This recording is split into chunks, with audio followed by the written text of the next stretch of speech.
Hello everyone, welcome to my next video in this series. So on the last few videos we went ahead and we added our FortiManager to our topology, and we also went ahead and explored the GUI, both with the FortiManager version and also with the FortiAnalyzer. Now I was in the middle of adding FortiGates in my last video, which I did not publish, and the reason why is because I was exploring 6.2. Okay, so it just came out. I thought maybe I'd take this opportunity to learn about 6.2 with you guys.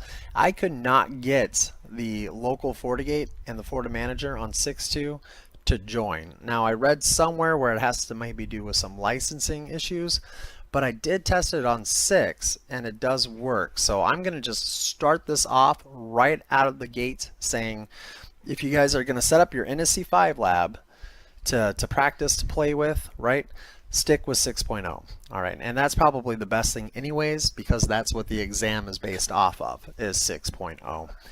So anyways, I'm going to go ahead and go forward. Now also, I'm a Fortinet instructor and I teach the NSE 5 classes live and online. So obviously I'm not going to cover everything that the FortiManager can do. That's what the cookbooks are for, that's what documentation is for, that's what the actual classes are for. But I still want to be able to give you guys enough to be able to play around with, to maybe get reminded of how they work, so on and so forth. So the last couple of demos just kind of stunk because we didn't have any FortiGates to manage. So that's going to be the goal of this video, and I'm really just winging these things too. I haven't really decided where I'm going to go with it, but I at least should cover the basics. So we're going to look at two different ways to get a local FortiGates and the remote FortiGate over here to be managed by our FortiManager. All right.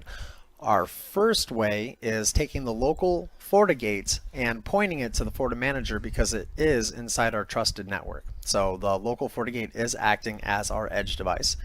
And then at the second half of this video, we're going to reach out with the FortiManager and take over the remote FortiGates and start managing it. So let's go ahead and begin. So all right, so here we are. We're at our local Windows machine and we have logged into the IP address of the FortiManager. Now I had to start over here, so hopefully I duplicated it as much as possible. So all right, so here we are on our FortiManager, and if we go to Device Manager, you'll recognize that there is nothing there. All right, just like when we were exploring the GUI.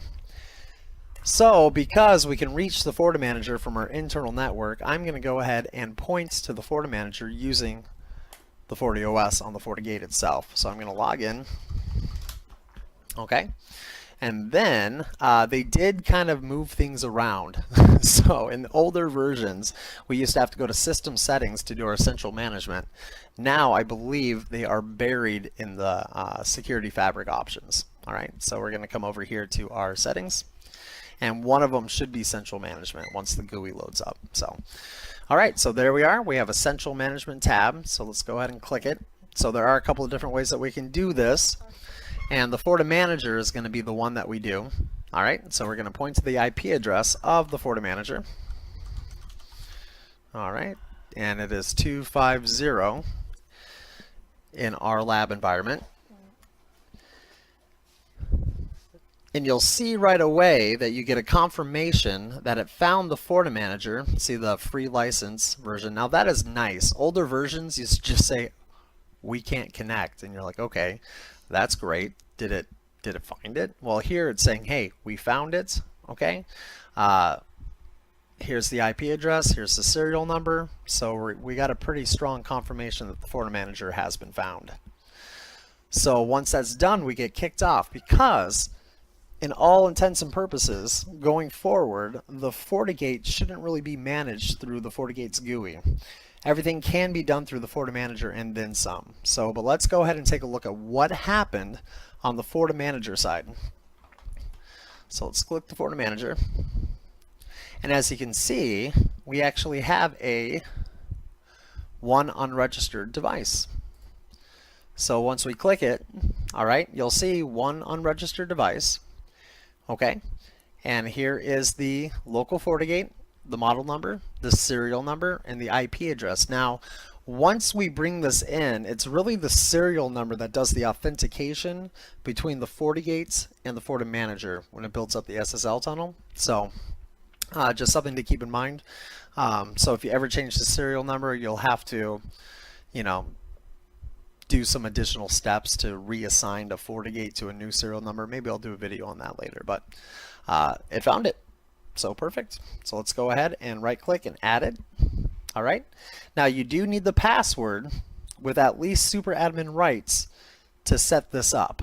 All right. So it doesn't per se need to be the admin password, but it needs to be an administrator that has super user rights. So there we go.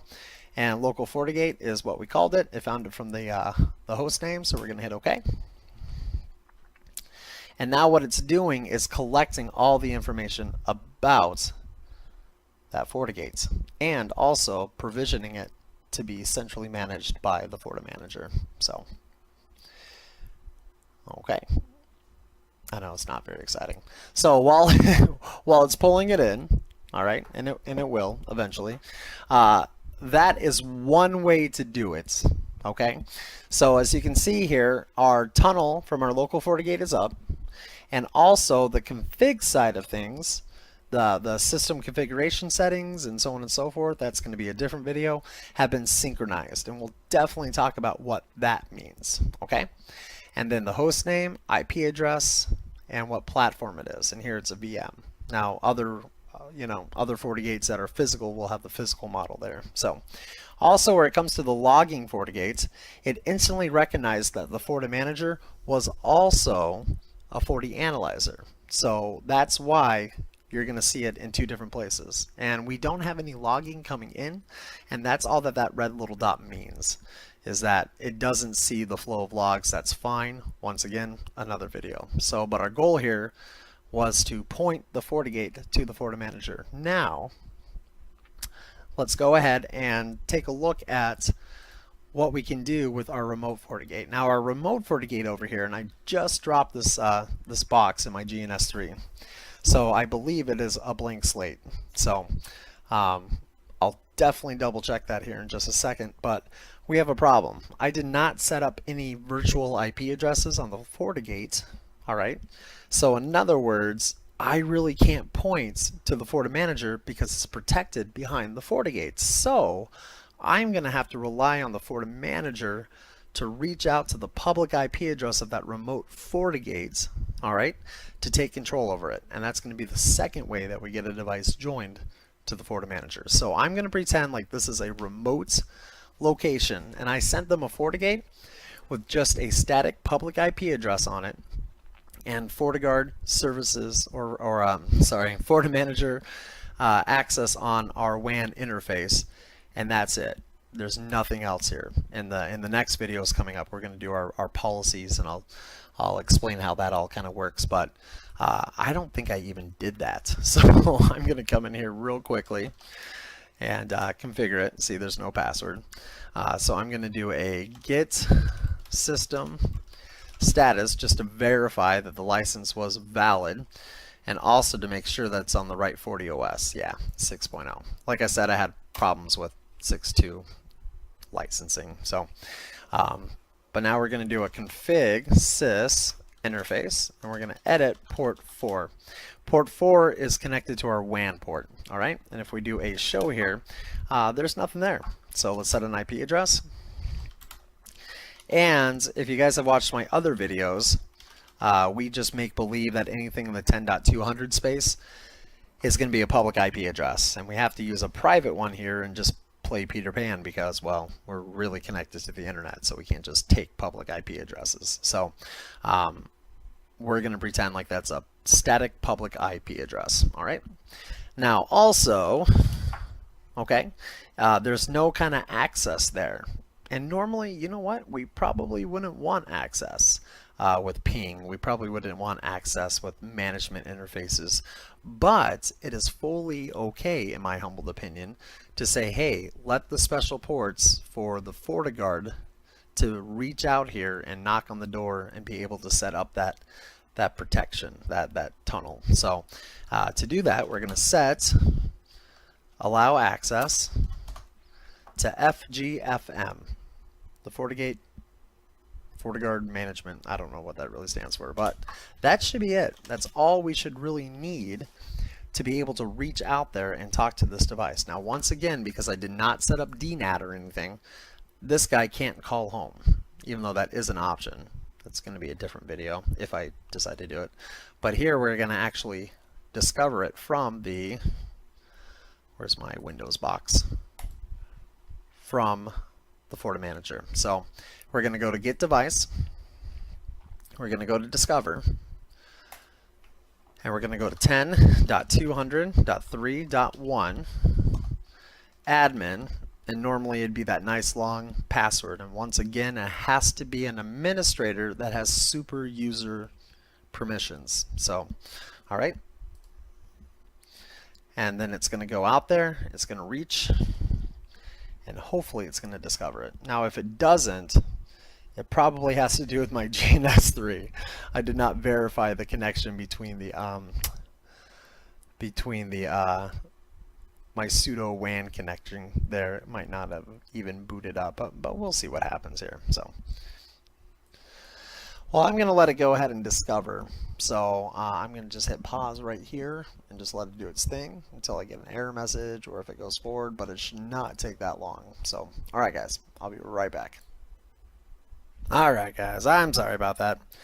It'd be nice once I drop the new FortiManager to put a default gateway on the FortiManager. So that was the problem. The second I told the FortiManager how to get out, it was able to find it okay. So once again, this is the remote FortiGate, and because I did not have a DNAT, I had to initiate the discovery from the FortiManager that was hidden behind or not hidden, but protected behind the local FortiGate. So, and I found it. So let's go ahead and finish this video by bringing it in. So here we are. All right, we'll hit next. And it is now bringing that device into the FortiManager, and we will be able to configure it once it goes ahead and retrieves the configuration and registers it. So it just takes a little bit of a second. So once again, the two different ways that we did this in this video was, one, we went to the local FortiGate and pointed to the FortiManager. That is one way because the local FortiGate is on the same trusted network here, or the same broadcast domain. All right, so we were able to reach out. But because this guy is a remote FortiGate, we went ahead and shipped that remote FortiGate with it configured with its public IP address statically, and also its default gateway. Gotta have that too. And also with the FortiGuard access on the WAN facing interface, and it was able to reach out, find it. All right, and you'll see here we now have two of them. Okay, so looks like I should have redone that host name, but I'm actually going to end it there. Now that we have two FortiGates to play with, in my next video, we are going to figure out what it means to be synchronized. What is this auto update? What do you mean? Policy package is never installed. All right, and we'll kind of delve deeper into what it means to centrally manage the FortiGate. So I'll have to do a little editing on this video. I hope I just don't upload it like I did, so I apologize about that, guys. Yeah, anyways, I forgot the default gateway on the FortiManager, so good times. All right, guys, until next time, I'll see you guys later. All right.